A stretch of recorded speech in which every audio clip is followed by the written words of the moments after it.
Badan Pengelola Investasi, BPI, Danantara baru-baru ini mendapat usulan berinvestasi pada aset kripto Bitcoin. Usulannya datang dari pelaku bisnis perdagangan aset digital di tanah air. Gagasan ini menyerupai keputusan Presiden Amerika Serikat, AS, Donald Trump, yang pada 6 Maret lalu, menginstruksikan pembentukan cadangan strategis Bitcoin dan aset kripto di AS. Merespon usulan itu, Kepala Eksekutif Pengawas Inovasi Teknologi Sektor Keuangan, Aset Keuangan Digital dan Aset Kripto OJK, Hasan Fauzi mengatakan, Danantara merupakan lembaga pengelola investasi strategis nasional yang dibentuk oleh pemerintah Indonesia.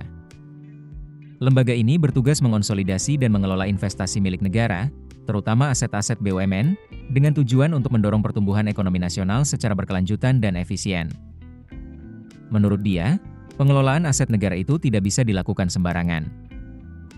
Sebagai lembaga pengelola investasi negara yang memiliki tanggung jawab besar dalam mengelola kekayaan negara, Danantara harus mengedepankan prinsip kehati-hatian, manajemen risiko yang memadai, tata kelola yang baik, serta tujuan ekonomi yang terukur. Maka itu, ia menyarankan, Danantara melakukan eksplorasi terhadap bentuk investasi yang memiliki dasar legalitas kuat dan manfaat ekonomi yang terukur.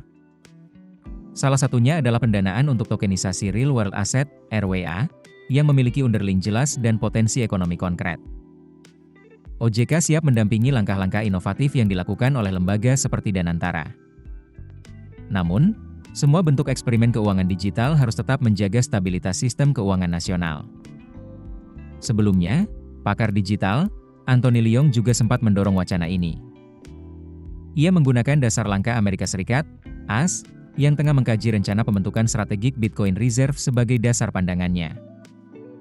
Menurutnya, jika sebagian dana dari Danantara dialokasikan ke Bitcoin, Indonesia bisa memiliki sumber baru untuk melakukan pembayaran utang nasional, tanpa perlu menambah pinjaman baru.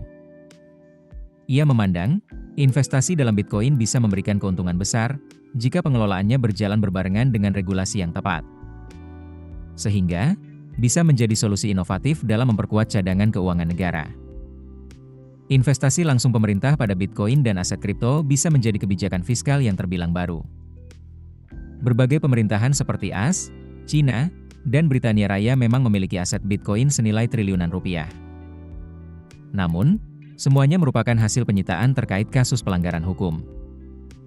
Investasi langsung hingga pembentukan cadangan strategis kripto oleh pemerintah belum pernah terjadi sebelumnya. Keputusan AS menjadi negara pertama yang membentuk cadangan Bitcoin seakan melegitimasi aset kripto yang selama ini cenderung melekat dengan kesan negatif karena minim regulasi dan sering digunakan dalam aktivitas melanggar hukum.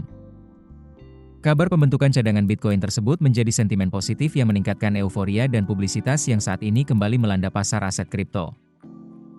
Sejak terpilihnya kembali Trump sebagai Presiden AS pada November 2024 lalu, harga Bitcoin berhasil mencetak level tertinggi baru, all-time high, menembus $100.000 AS per Bitcoin atau sekitar 1,6 miliar rupiah.